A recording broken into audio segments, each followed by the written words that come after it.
Hi kids, welcome back to the Kids Connection Chapter 4. I'm Pam. And I'm Jim. And today we have a lot of new fun things for us to do, and we're going to do some of the things that we've showed you before. We're going to start with a verse. Right, it goes like this. Good morning, dear earth. Good morning, dear sun. Good morning, dear trees, and the flowers, every one. Good morning, dear beasts, and birds in the tree. Good morning to you, and good morning to me. Let's say it together. Ready? Good morning, dear earth. Good morning, dear sun. Good morning, dear trees, and the flowers, every one. Good morning, dear beasts, birds in the trees. Good morning to you, and good morning to me. Do you remember a clapping song that we did last time? Let's do it. All right, I hope I can remember this, kids. All right. England, Ireland, Scotland, Wales. Inside, outside, donkeys' tails. Do you want to do it with us at home? Let's try it again. Here we go. All right. England, Ireland, Scotland, Wales. Inside, outside, donkeys' tails. Whoops! Sometimes we make a mistake, but let's do it faster anyway. You ready? All right. England, Ireland, Scotland, Wales. Inside, outside, donkeys' tails. You really have to concentrate when you do those. Yeah. So now we're going to review a nursery rhyme we said before. Hey diddle diddle, the cat and the fiddle, the cow jumped over the moon. The little dog laughed to see such sport, and the dish ran away with the spoon. Now we have two new nursery rhymes, and I think you're going to like these. Sing a song of sixpence, a pocket full of rye, 24 blackbirds baked in a pie. When the pie was open, the birds began to sing. Wasn't that a dainty dish to set before the king? The king was in his counting house, counting out his money.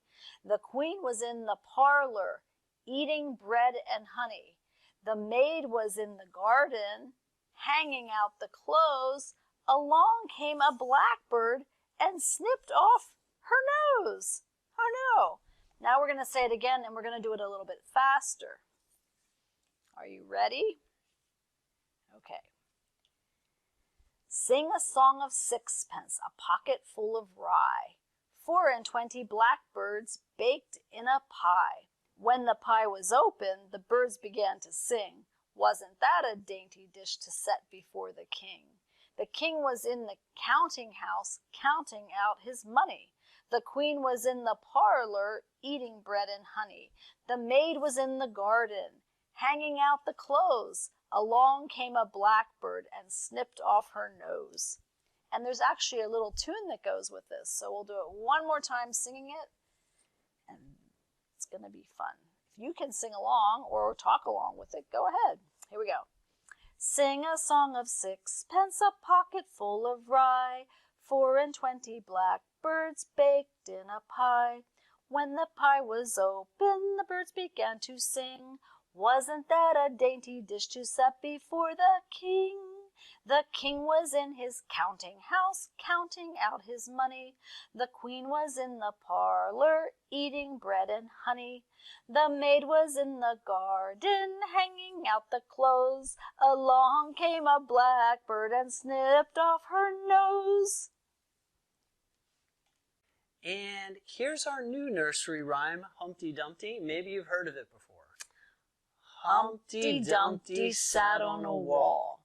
Humpty Dumpty had a great fall. All the king's horses and all the king's men couldn't put Humpty together again. That was fun. Let's try that again. Maybe a little faster. Humpty Dumpty sat on a wall. Humpty Dumpty had a great fall. All the king's horses and all the king's men couldn't put Humpty together again. Now, watch this. Okay, you guys ready? Humpty Dumpty sat on a wall. Humpty Dumpty had a great fall.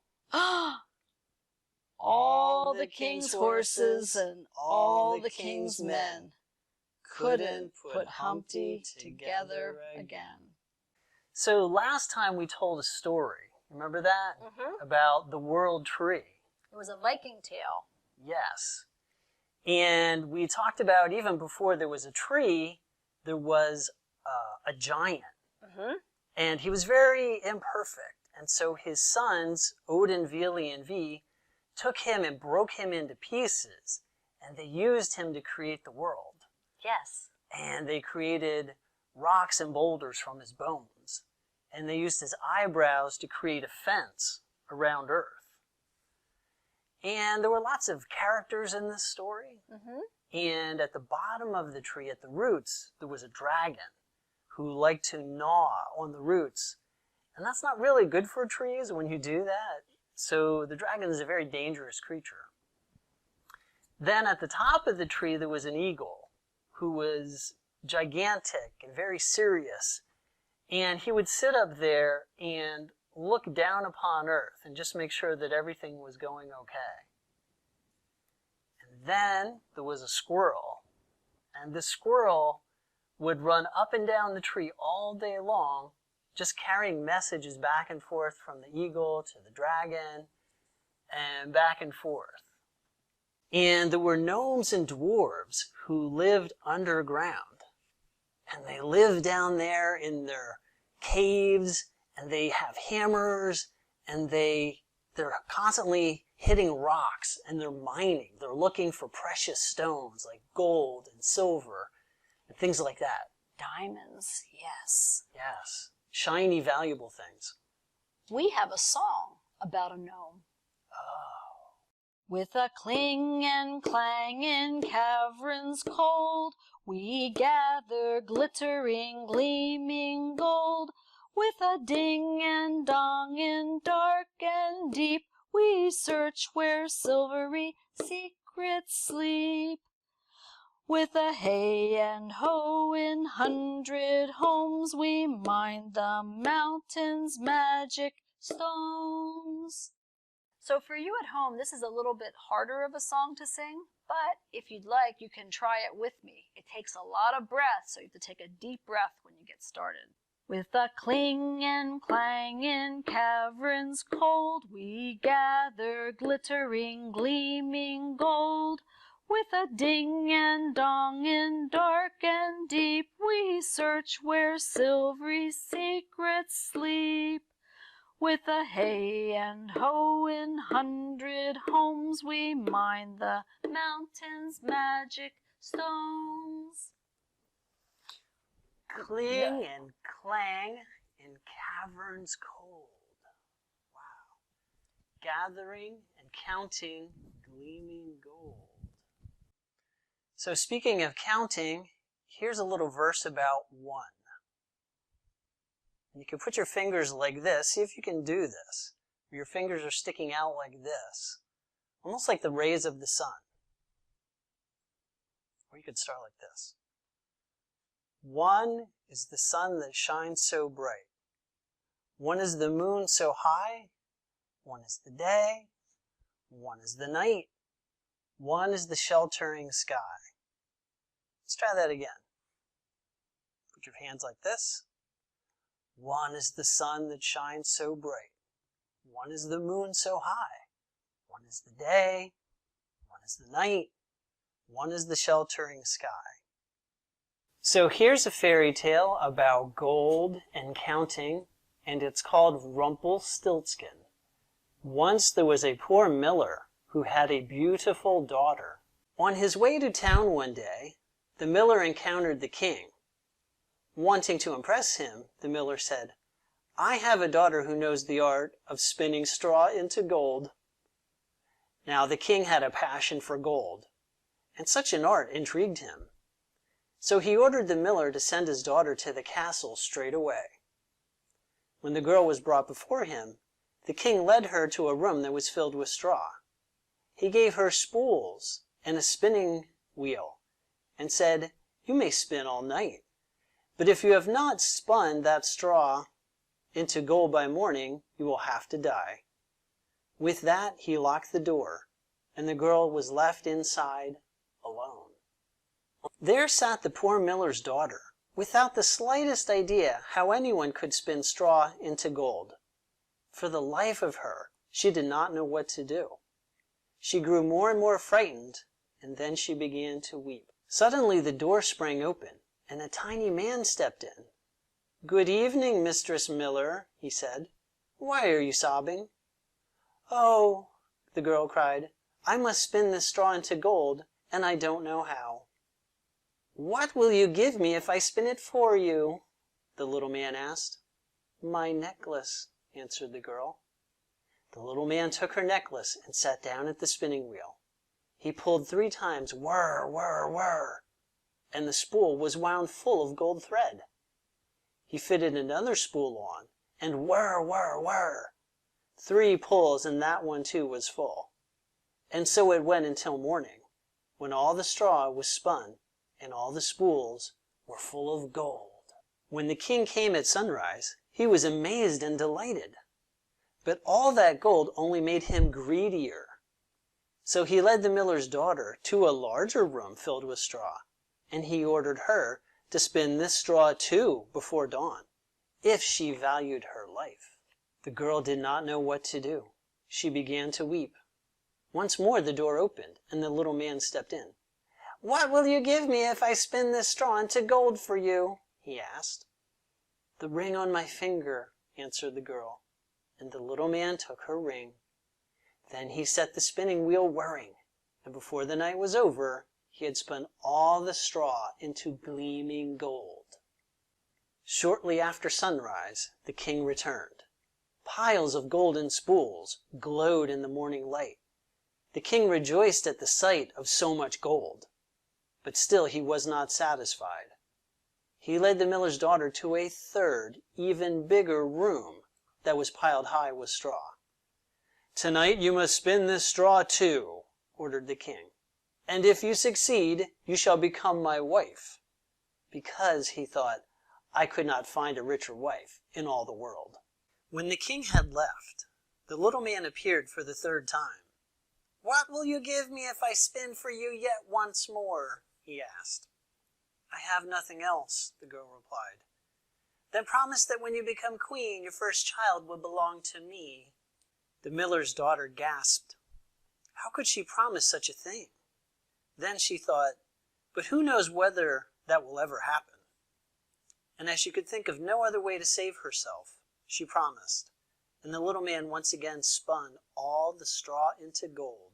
When the king came in the morning and found everything as he had wished, he married the miller's beautiful daughter, and she became a queen. A year passed, and the queen brought a handsome baby boy into the world.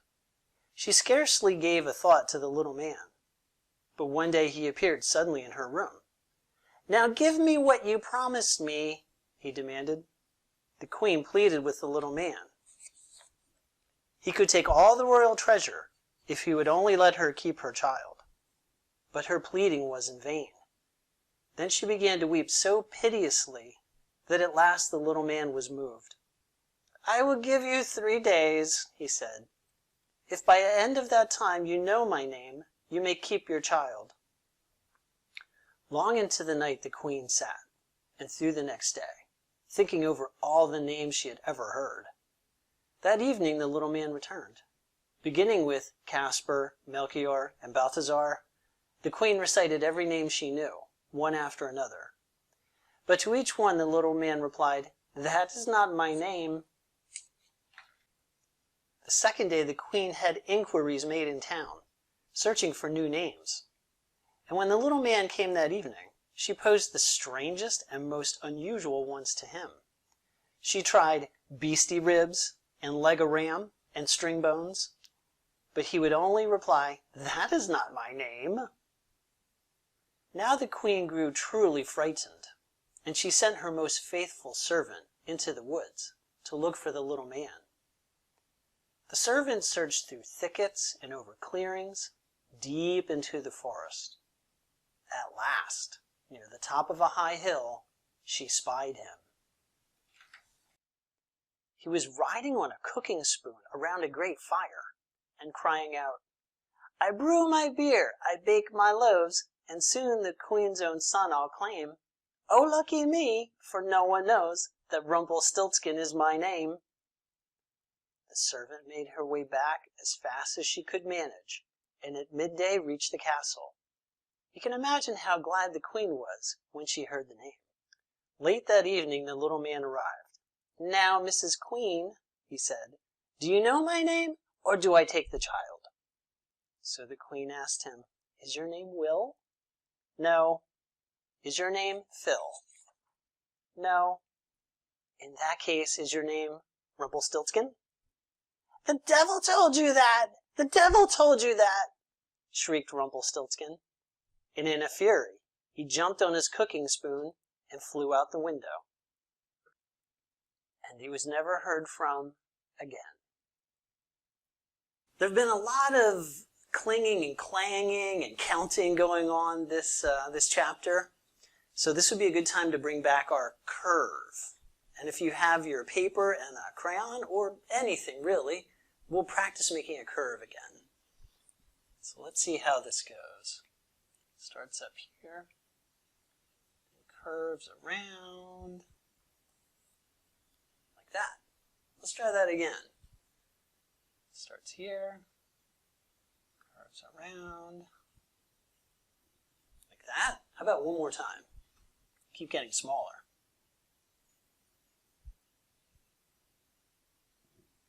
Like that. Yeah, that's a curve. A curve. Now, if you're making the letter C and drawing it, it probably looks a little bit more like this. It has a little bit more on the other side. It keeps going. So that's C. Cling, clang, caverns, cold. These are all C's. Curves, and of course, counting. Counting, yeah. Wow. I wonder if we could do more with counting. Oh, is that a package? We got another package. It's I can't wait to package see what's in time. it. All right. I love packages. It's an interesting bag. Oh. I wonder what's in the bag. Wow. Neat. Let's open it. Let's see what's in here.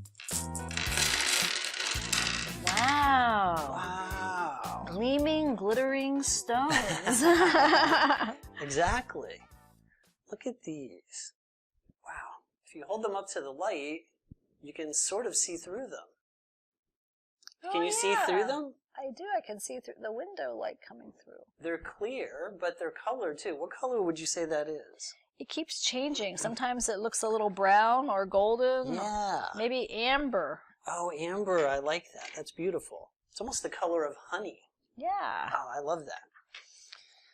Wow, these could be our gems. We could imagine this is gold or silver, something very precious. I wonder how many stones there are in there. I don't know. Should we count them? Mm-hmm. Let's count them. How would you count them? How would you do that? Well, I don't know. Should we count them one at a time, or should we put them in groups? Let's count by ones. Okay. 1, Mm-hmm. 2, 3, 4, 5, 6, 7, 8, 9, 10. Oh, wow, I made it to 10. That's good. Yeah. I'll keep going. 11, 12. Okay. I've got quite a line of gems there. Yeah, you have 12 in a row. I'm going to line them up again and see what happens.